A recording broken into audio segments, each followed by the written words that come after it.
Bismillah. Assalamualaikum warahmatullahi wabarakatuh.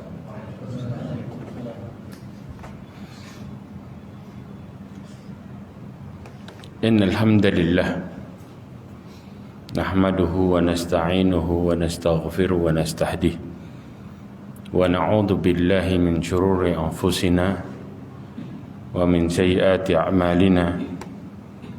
Man yahdihillahu fahuwal muhtad wa man yudlil falan tajida lahu waliyyan mursyida. Asyhadu an la ilaha illallah wahdahu la syarika lah wa asyhadu anna Muhammadan abduhu wa rasuluh.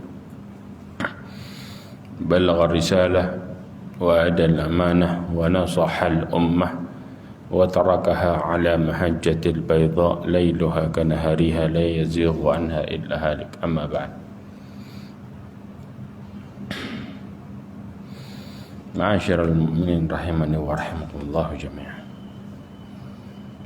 Alhamdulillah, kita bersyukur pada Allah Azza wa Jalla memberikan kita petunjuk, hidayahnya, inayahnya. Salawat dan salam kepada Nabi Muhammad sallallahu alaihi wasallam, khairul anbiya'i wal mursalin, sebaik nabi dan sebaik rasul.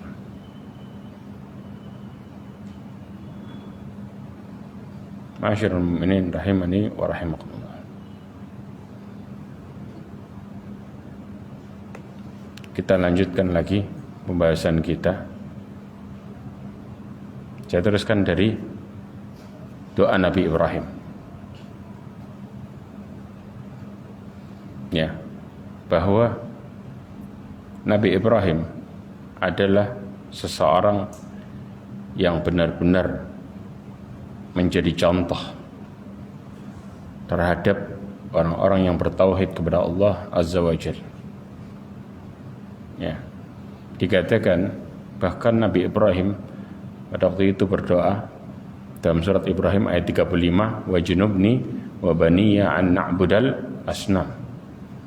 Ya, dan jauhkan aku wabaniya dan anak cucuku, keturunanku dari menyembah berhala. Kenapa? Nabi Ibrahim di sini mohon kepada Allah Azza wa Jalla agar dirinya dan keturunannya dijauhkan dari kesyirikan. Dan bahwa jelas bahwa Nabi Ibrahim merupakan ummah, yaitu imam dan contoh bagi orang-orang yang telah memurnikan tauhid dengan sebenarnya. Kenapa? Dalilnya, jangan sampai seseorang yang merasa bertauhid kepada Allah sementara dia takut akan kesyirikan, ya. Sebagaimana Nabi Ibrahim takut kepada kesyirikan dan terjerumus ke dalam kesyirikan, ya. Kemudian apa? Kemudian dia meremehkan perkara-perkara ini. Makanya Nabi Ibrahim karena saking takutnya, maka dia pun membentengi dirinya dengan berdoa kepada Allah Azza wa Jalla. Ya. Kenapa? Karena orang yang beriman itu punya celah untuk bisa menjadi kafir. Allah katakan dalam Al-Qur'an apa doanya? Rabbana la tuzigh qulubana ba'da idh hadaitana. Ini menunjukkan bahwa orang yang beriman itu, ya, ketika mereka terkena godaan, ya, mereka ada kemungkinan untuk bisa apa? Menyeleweng dari ketaatan itu sendiri. Maka Nabi Ibrahim pun berdoa kepada Allah Azza wa Jalla karena kekhawatiran yang luar biasa besar. Ya. Makanya Allah Subhanahu wa taala di sini dalam surah Al-Imran ayat 8 dijelaskan, ya, jangan engkau menjadikan hati kami condong kepada kesesatan setelah engkau berikan petunjuk kepada kami. Ini menunjukkan cara orang, ya, untuk menjaga keimanannya dengan mereka berharap kepada Allah Azza wa Jalla, istiqamah dalam ketaatan. Sebagaimana Rasulullah SAW juga menjaga ketaatannya kepada Allah Azza wa Jalla dengan berdoa, ya muqallibal qulub tsabbit qalbi ala dinik. Kemudian Rasulullah SAW memberikan alasannya, innahu la'adamiyun illa wa qalbuhu baina isba'aini min asabi'illah. Ya, tidaklah anak Adam itu hatinya di antara jari jemari Allah. Insya qama wa insya azagha. Kalau Allah menginginkan, Allah tegakkan hatinya. Kalau Allah menginginkan, maka akan diselewengkan, yaitu apa? Ditinggalkan sesaat maka hati kita akan menyeleweng, ya ikhwah. Ya. Makanya Ibrahim At-Taimi mengatakan, wa may ya'manu minal bala'i ba'dal khalil Ibrahim. Dalam tafsir Tabari disebutkan, siapa yang merasa aman dari bencana setelah kekasih Allah Ibrahim tatkala dia mengatakan Rabbi wajnubni wa baniya an na'budal asnam. Ya Allah, jauhkan aku dan keturunanku dari menyembah berhala. Ya. Bahkan Syekh Saleh Al-Utsaimin mengatakan, kenyataannya kebanyakan orang yang tidak takut kepada kesyirikan, ya, kalau begitu siapa yang sebenarnya takut kepada kesyirikan? Yang takut kepada kesyirikan yang berusaha untuk memurnikan tauhidnya. Makanya dipraktekkan di sini, kalau orang mengaku takut kepada kesyirikan, maka mereka membentengi dirinya bahkan dalam doanya sekalipun. Ya, ini realitanya sebenarnya. Kenapa? Karena dalam istilah kata-kata asnam adalah kata-kata jamak dari sanam. Ya, sedangkan sesembahan yang dibuat dalam bentuk manusia atau bentuk yang lainnya disebut dengan sanam. Paham di sini? Maka Nabi Ibrahim berlindung dari semua sesembahan selain Allah Azza wa Jalla. Ya, bukan memikirkan hanya satu, dua dan lain sebagainya. Tapi perbedaan antara authan itu sesembahan yang tidak berbentuk seperti kuburan, ya, yang disembah kubah, pohon, batu besar yang nggak jelas. Artinya sesembahan yang nggak jelas. Kalau sonam itu jelas posisinya. Kalau authan dalam posisi yang nggak berbentuk. Ya, di sini. Ya, ini perbedaannya. Maka dari sini, karena Rasulullah Shallallahu Alaihi Wasallam, ya, menjelaskan di dalam hadisnya, Nabi Rasulullah SAW berdoa dengan mengatakan, Allahumma la taj'al qabri wathanan. La'anallahu qauman ittakhadhu qubur anbiya'ihim masajida. Ya, dikatakan di dalam hadis riwayat Imam Ahmad bahwa ya Allah, jangan engkau jadikan kuburanku sebagai berhala. Istilahnya dikatakan dengan kata-kata wathan. Ya, kenapa bukan sonam? Karena sonam itu jelas bentuk. Tapi kalau wathan itu lebih umum lagi. Ya. Kemudian Allah melaknat, kata Rasulullah SAW, suatu kaum yang menjadikan nabi-nabi mereka sebagai masjid kuburannya. Ya, sebagaimana ketika Rasulullah SAW bersama istri-istrinya kemudian diperlihatkan pada waktu itu orang-orang Nasrani. Ya, kata Rasulullah, sesungguhnya mereka seburuk-buruk kaum. Ya, mereka menjadikan apa? Orang-orang saleh di antara mereka, ya, kemudian apa? Gambarnya disembah. Na'udzubillahi min dzalik. Kemudian juga Allah Subhanahu wa taala mengatakan dalam surat Al-Ankabut ayat 17, Allah mengatakan innama ta'buduna min dunillahi awthanau wa takhluquna ifka. Sesungguhnya apa yang engkau sembah selain Allah itu adalah authana, dari kata wathan tadi, ya, yang lebih umum. Dan juga apa? Dan ifka itu apa? Kedustaan. Dan engkau berbuat dustaan, ya, ifk. Maka para ulama menjelaskan ada 3 penjelasan di sini. Yang pertama, bisa jadi kaumnya Nabi Ibrahim sebagian ada yang menyembah sonam, ada yang menyembah wathan. Ya. Karena penjelasannya Nabi Ibrahim ada 2 sisi di sini. Ada sonam, ada wathan. Kemudian penjelasan yang kedua, lafadz wathan ini lebih umum, mencakup sesembahan yang berbentuk atau yang tidak berbentuk. Jelas? Kemudian yang ketiga, terkadang kata-kata wathan, ya, maksudnya adalah sonam, namun ini sedikit penggunaannya. Jadi wathan itu bisa diartikan sonam, tapi jarang yang pakai. Yang lebih ini dibedakan antara wathan sama sonam. Apa manfaat dari ayat-ayat tadi ini? Yang pertama, ya, menunjukkan rasa takut akan kesyirikan. Bagaimana praktek orang yang takut sebenarnya? Orang yang takut, ya, justru mereka yang minta sama Allah setiap saat. Untuk apa? Allah berikan jalan kepada mereka untuk istiqomah dari rasa itu semua. Ya. Yang kedua, disyariatkan buat berdoa untuk diri sendiri dan juga anak keturunan agar terjauhkan dari kesyirikan. Jelas? Yang ketiga, ini merupakan bantahan bagi orang-orang yang jahil yang menyatakan tidak akan pernah terjadi kesyirikan pada umat ini. Ya, orang-orang mengatakan udah nggak ada yang syirik, aneh gitu kan? Nah, ini bantahannya. Rasulullah SAW sendiri berdoa. Kenapa? Jangan sampai ya kuburannya dijadikan sebagai masjid, sesembahan, disembah di situ. Ya.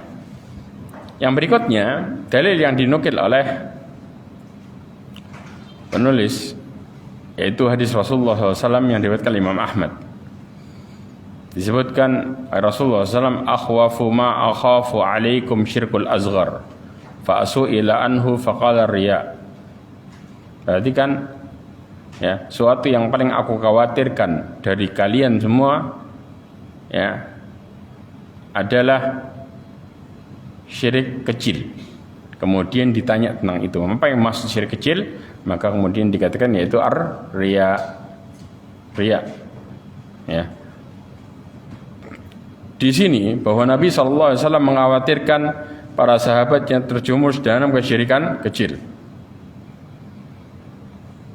Kenapa ya ikhwah? Sallallahu alaihi wasallam.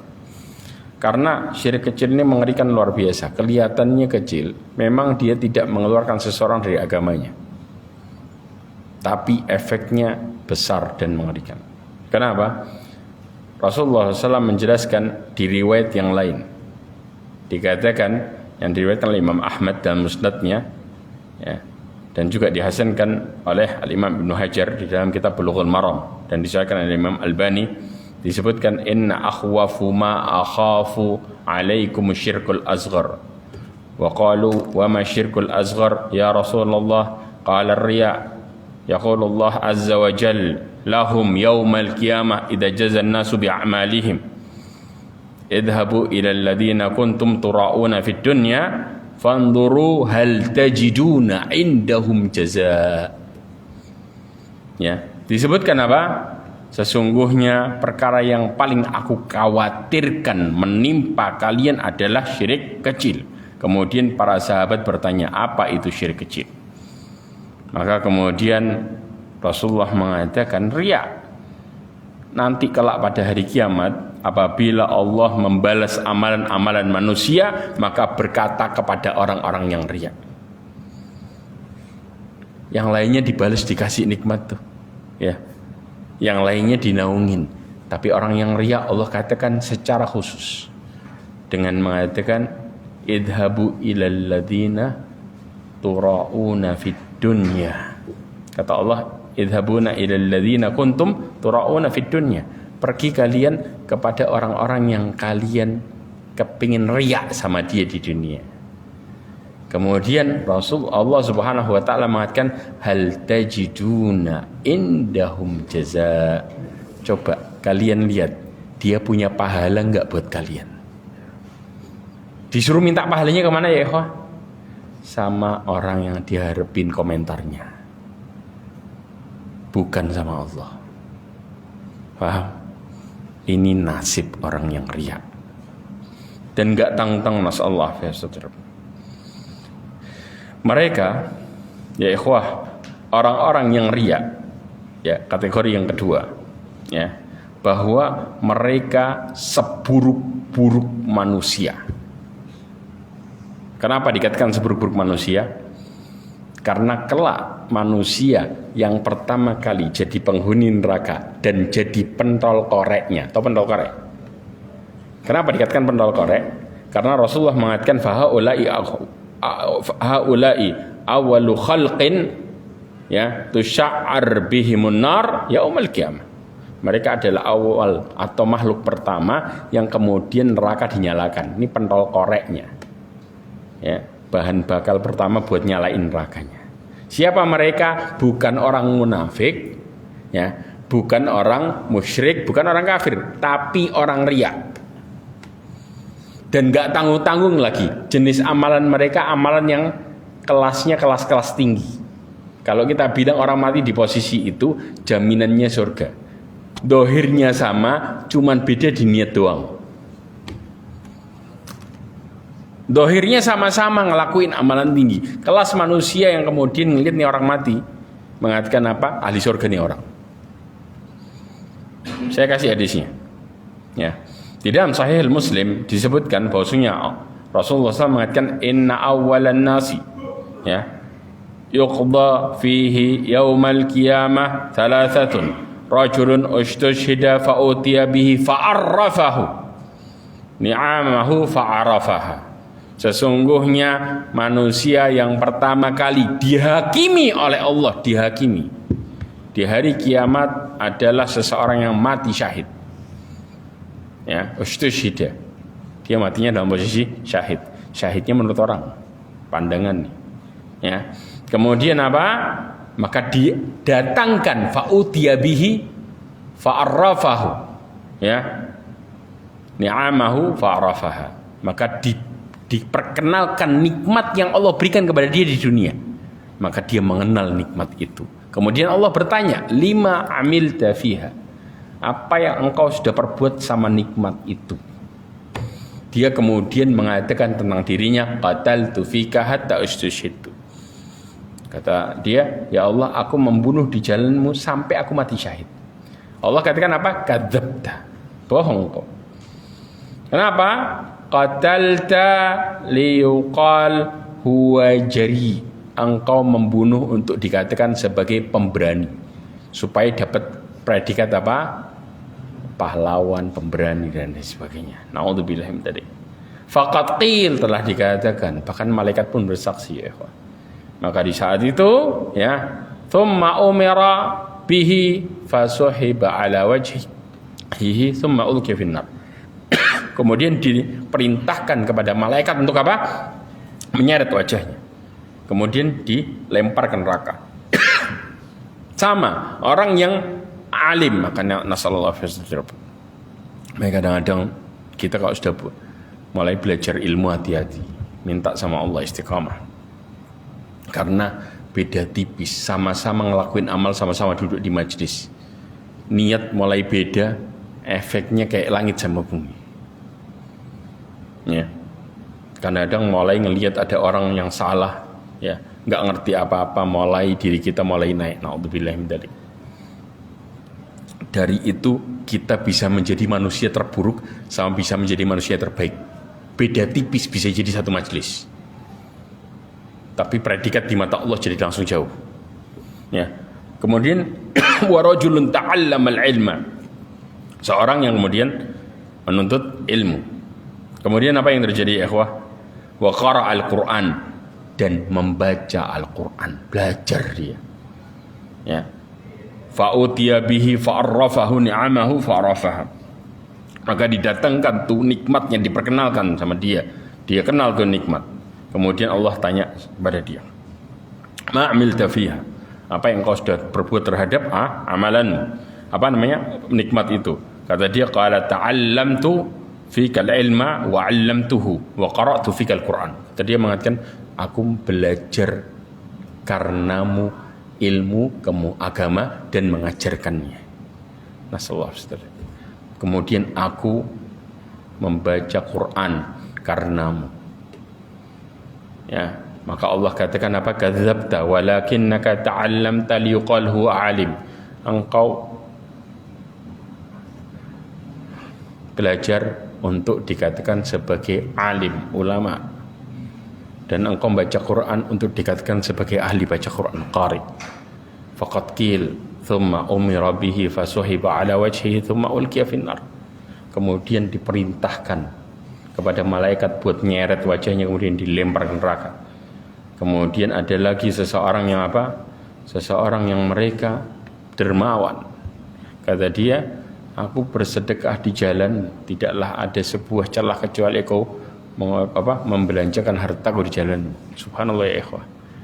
Maka orang ini kepingin dikatakan sebagai jawad, orang yang dermawan, ya, diperlakukan yang sama. Syekhul Islam Ibnu Taimiyah mengomentari hadis ini, menyimpulkan dengan mengatakan kama anna khairan nasi al-anbiya fa syarrun nasi man tashabbaha bihim yuham annahu minhum wa laysa minhum. Manusia yang terbaik yang Allah pernah ciptakan adalah para nabi, dan manusia yang terburuk. Jadi kita bicara terbaik sama terburuk dari niat. Ya, orang kafir mana yang lebih buruk ini? Terburuk adalah seseorang yang mereka meniru para nabi, ngaku kalau mereka seperti para nabi, pada dasarnya mereka bukan seperti para nabi. Karena niatnya karena orang, bukan karena Allah. Dari situ Allah kasih predikat dia manusia terburuk. Kenapa? Allah jadikan dia bahan bakar neraka. Karena yang kita tahu kan kadang-kadang bahan bakar nerakanya siapa? Orang-orang munafik. Ini jadi bahan bakarnya neraka juga ya. Bahkan pertama kali bahan bakar neraka terjadi, Allah buat orang-orang yang riya ini. Sudah di hari kiamatnya mereka oleh Allah dicampakkan, disuruh minta pahala sama yang diharapin. Kemudian begitu pengadilan, mereka yang diadilin duluan, dan neraka mulai dinyalakan dengan mereka.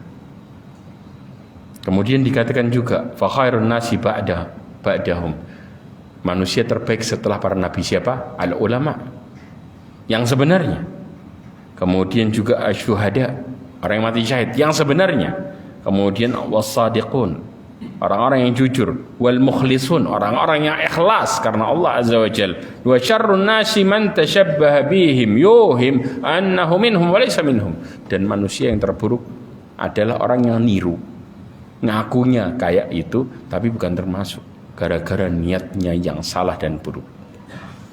Jelas ini kondisi. Makanya kenapa Rasulullah sampai mengatakan aku takut, khawatir kepada kalian syirik kecil. Rasulullah bukan mengatakan masalah syirik besar, syirik kecil. Kita mungkin bisa menghindari jelas masalah syirik besar. Ya, masalah keyakinan kita sama Allah, tapi giliran masalah amalan begitu dipuji sama orang, langsung kita bisa belok dan mulai menikmati perasaan itu. Seakan-akan kita menjadi orang-orang yang tertipu. Ketika orang mulai ngelihat kita, mulai kita melihat dengan kebanggaan, naudzubillah. Jangan-jangan dia tahu saya punya kelebihan, naudzubillah, nasallallahu alaihi. Maka jangan pernah bangga sama sekali. Kenapa ya ikhwah? Ada sebuah nasallallahu alaihi wasallam.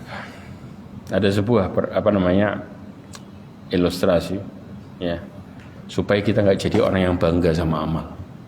Ya.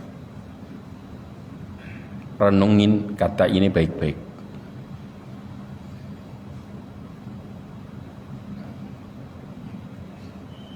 Ya. Apa itu? Ada seseorang yang melihat amalan seorang ulama dengan begitu luar biasa dahsyat. Dia melakukan ibadah, ya, dengan ibadah yang sangat indah, ya. Dia melakukan ketaatan dengan ketaatan yang sangat indah, sampai-sampai dia kagum sama orang ini. Lalu apa yang dikatakan? Ya, tahu iblis gak? Tahu kan? Ya, ketika orang ini kagum, ya, terhadap amalan orang ini, kemudian dijelaskan, ketahuilah celaka engkau, sesungguhnya iblis beribadah kepada Allah ribuan tahun. Kemudian akhirnya di akhirnya menjadi seperti yang engkau lihat sekarang. Iblis itu orang apa? Taatnya. Allah taruh di mana iblis? Allah taruh di mana? Hah? Di awalnya surga. Kenapa Allah taruh surga? Karena iblis adalah bapaknya para jin dan dia jadi orang yang taat, saleh di mata Allah. Allah kasih tempatnya di surga. Allah nggak akan pernah menaruh hambanya di surga kalau dia tidak punya keutamaan di sisi Allah Azza wa Jalla. Jelas, bertahun-tahun, ribuan. Jelas, karena yang diciptakan oleh Allah Azza wa Jalla sebelum manusia adalah para jin. Bukan di saat itu. Kenapa? Kenapa para malaikat protes ketika diciptakan manusia? Wa idz qala rabbuka lil malaikati inni ja'ilun fil ardi khalifah. Qalu ataj'alu fiha may yufsidu fiha wa yasfiku ad-dima. Tahu kenapa malaikat mengatakan ini? Karena malaikat melihat dari bangsa jin yang sebelumnya Allah Subhanahu wa taala ciptakan. Mereka yang buat kerusakan di atas muka bumi dan menumpahkan darah, saling bunuh. Ya, maka kemudian malaikat takut, ya, kejadian dari jin ini tadi menimpa juga sama dengan manusia. Maka apakah kata malaikat cukup? Apakah nggak cukup kami itu kemudian memujimu dan menyanjungmu? Itu kata malaikat. Paham ya di sini ya? Ya, mau belajar dari bagaimana kejadian para jin. Dan yang paling taat di antara bangsa jin adalah iblis. Karena para ulama, Abdullah bin Abbas mengatakan apa? Bahwa iblis itu abul jin, kama annal adam abul bashar. Ya, itu disebutkan di dalam Qasasul Anbiya, disebutkan oleh Imam Ibnu Katsir, dinukil dari perkataan Abdullah bin Abbas. Dan dia jadi orang yang paling taat. Tapi kemudian di akhirnya dia jadi makhluk yang terlaknat. Jelas, gara-gara apa? Bangga diri. Dia mengatakan qala ana khairum minhu khalaqtani min nar wa khalaqtahu min tin. Alasan padahal apa? Kata Allah di dalam Al-Qur'an sebutkan 5 khuliqtu biyadayya. Kenapa engkau tidak mau bersujud kepada sesuatu yang aku ciptakan dengan tanganku? Yang kedua, Allah katakan apa? Ketika aku perintahkan kepadamu. Ini kan jelas nih perintahnya. Jadi sujudnya karena Allah. Tapi kemudian karena dia ujub, semua yang Allah katakan ini semua dibantah. Dengan satu alasan, saya lebih baik, nggak bisa. Masuk ke mana ini? Ujub. Habis. Makanya dari sini ya ikhwah, kita bisa introspeksi diri secara besar. Hati-hati dengan perkara riya. Karena berawal semua itu dari ujub, melihat kalau kita punya kelebihan dari yang lainnya. Masallah, Ustaz.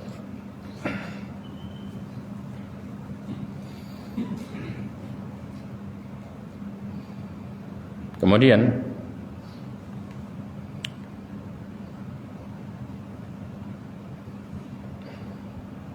lanjut lagi.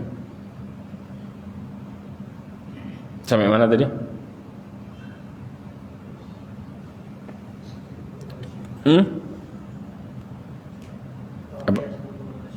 Kenapa?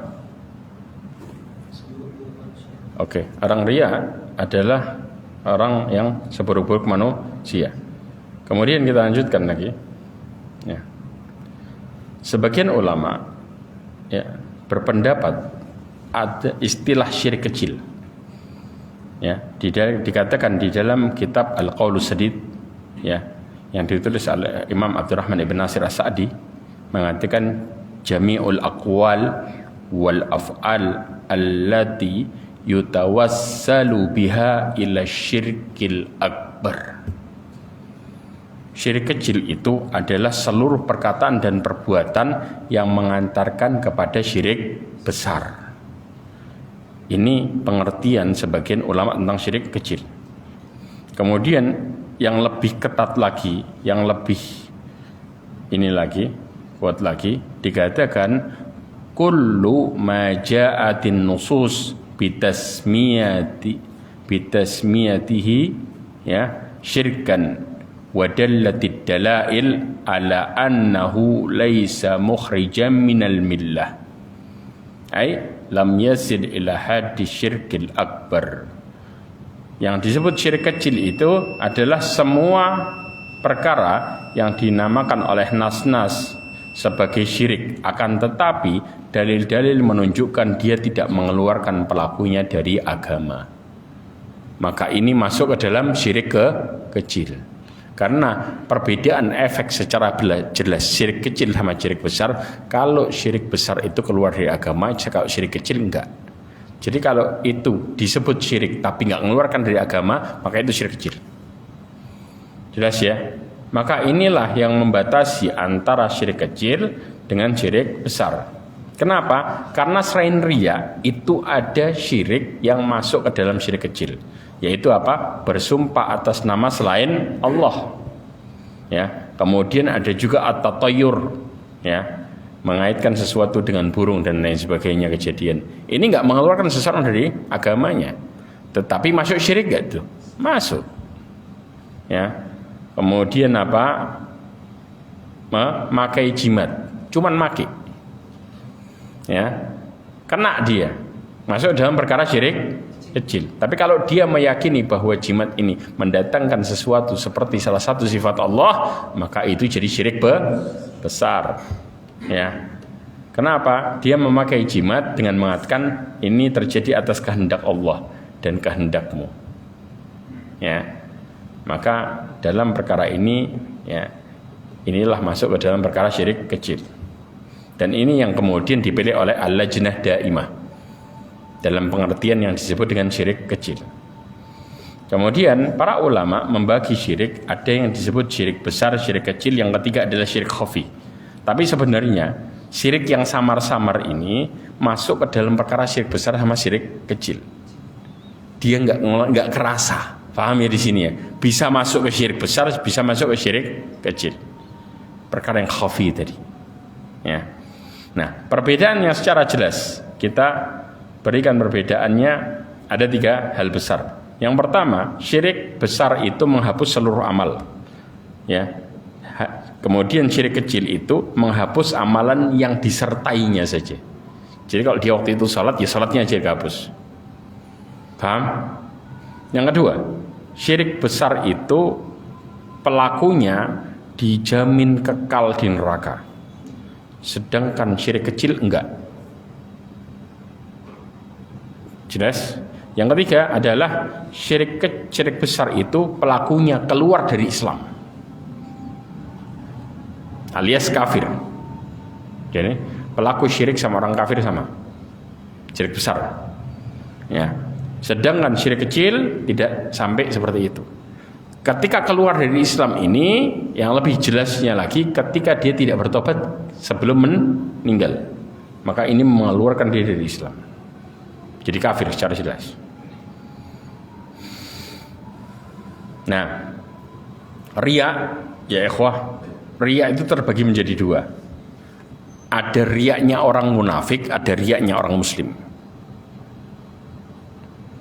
Ya, loh, orang munafik itu riak juga enggak?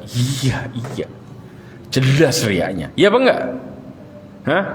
Dia melakukan amalan benar-benar karena manusia, karena batinnya apa? Kafir. Selesai. Paham ya? Makanya orang yang munafik ketika dia riak, dia berkaitan dengan akidah, pokok agama. Kenapa? Karena mereka menampakkan Islam dan menyembunyikan kekafiran. Antum jangan salah, Abdullah ibn Ubay ibn Salul pada dasarnya dia berusaha ngembosin kaum muslimin dengan cara apa? Keluar dari pasukan, narik 300 orang di Uhud. Ya, kemudian buat masjid Dirar ketika Rasulullah buat masjid Quba. Itu buat mecah belah karena hatinya benar-benar kafir. Mereka riak secara jelas. Kepingin menunjukkan kita ini sama kalian. Tapi kalau pas kumpul sama kafir, Quraisy mengatakan satu misi. Sedangkan riaknya orang muslim, mereka adalah orang-orang yang bertauhid sebenarnya. Cuman bedanya mereka hanya memperbagus ibadahnya biar dilihat orang baik. Tapi kalau pada dasarnya ketika mereka menyembah salat, menyembah siapa? Menyembah Allah. Paham ya? Ibadahmu kan buat siapa? Buat Allah. Cuman ada karena supaya dilihat orangnya. Ya. Seperti menampakkan keindahan pembacaan Al-Quran, sedekah dan lain sebagainya, biar diakui. Tapi pada dasarnya dia tidak ada niat kekafiran kepada Allah Azza wa Jalla, cuman niat karena orang ini tadi sisinya. Jelas paham ya di sini ya. Kedua disebut dengan riya. Kemudian amalan yang tercampur dengan riya, insya Allah detail hukumnya kita akan bahas berikutnya. Ya, yang pertama dari sejak awal dia niat untuk dipuji. Ya, maka para ulama di sini, ya, mereka ketika semenjak pertama dia niat untuk dipuji, maka masuk ke dalam perkara apa? Perkara riya. Perkara riya semenjak awal dipuji, ada yang mengatakan secara sepakat para ulama mengatakan kalau itu satu kesatuan amalnya, maka dari pertama sudah rusak, alias batal. Paham? Saya kasih contoh. Amalan kesatuan itu apa? Yang jadi satu, nggak bisa dipisah-pisahin. Apa amalan apa?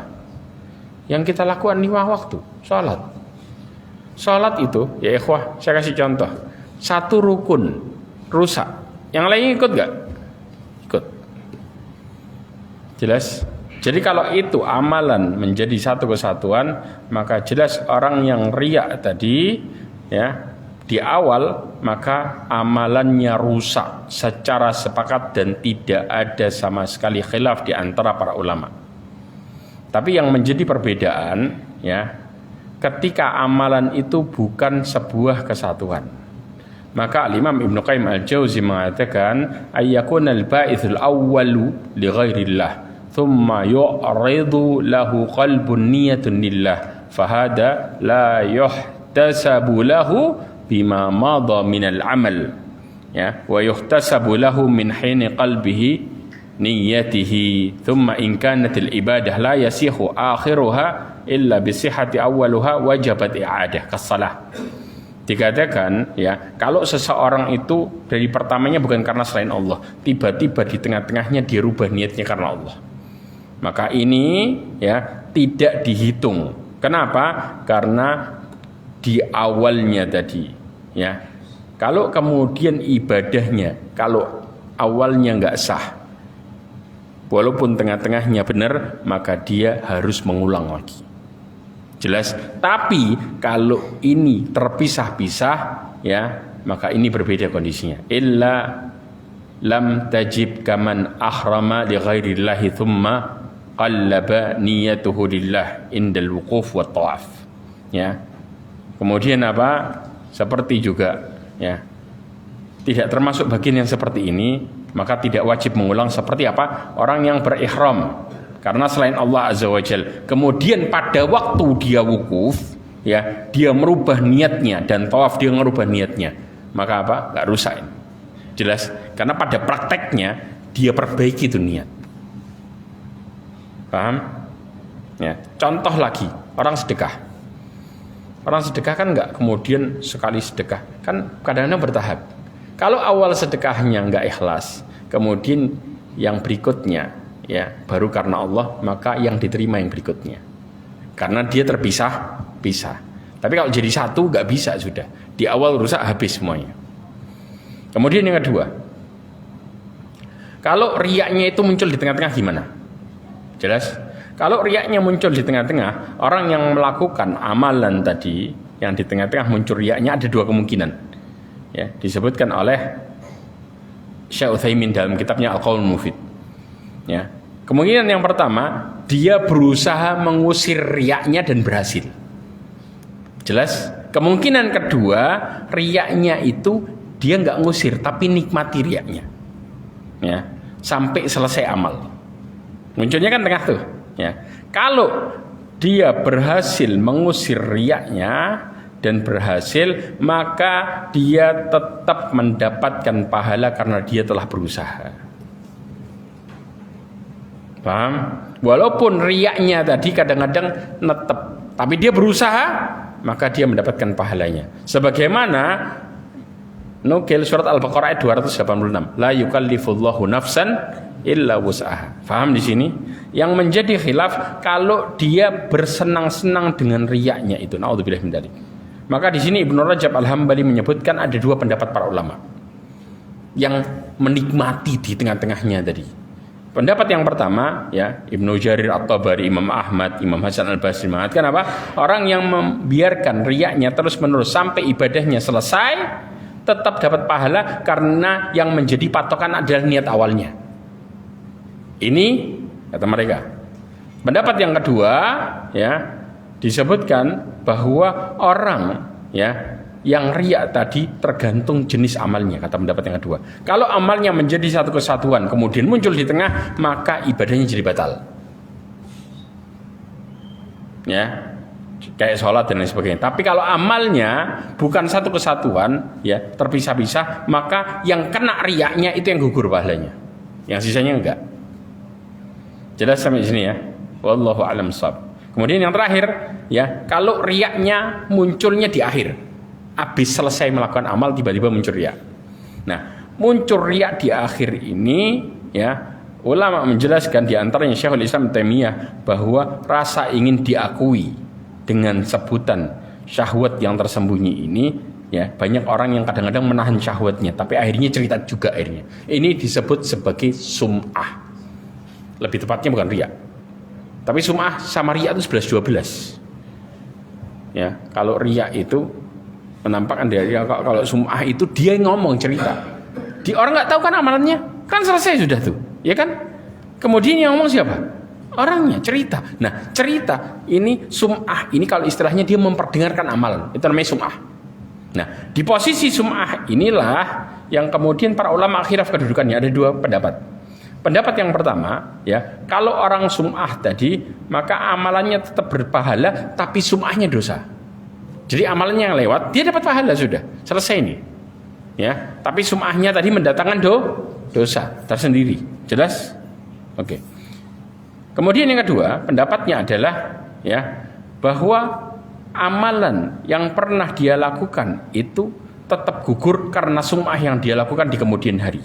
Yang menggugur amalan yang pertama. Paham ya? Dan ini disebutkan oleh Syekh Utsaimin di dalam Fatwa Arkanul Islam. Jelas sekarang ya ikhwah, ya, detailnya. Jadi itu efek riya di awal, tengah, sama di akhir.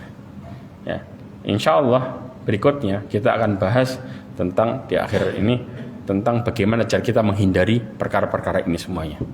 Karena ini perkara yang sangat mengerikan dan menggerogotin amalan dan menghancurkan, menjadikan kita binasa di hari kiamat dan seterusnya, menjadi orang yang paling merugi selamanya.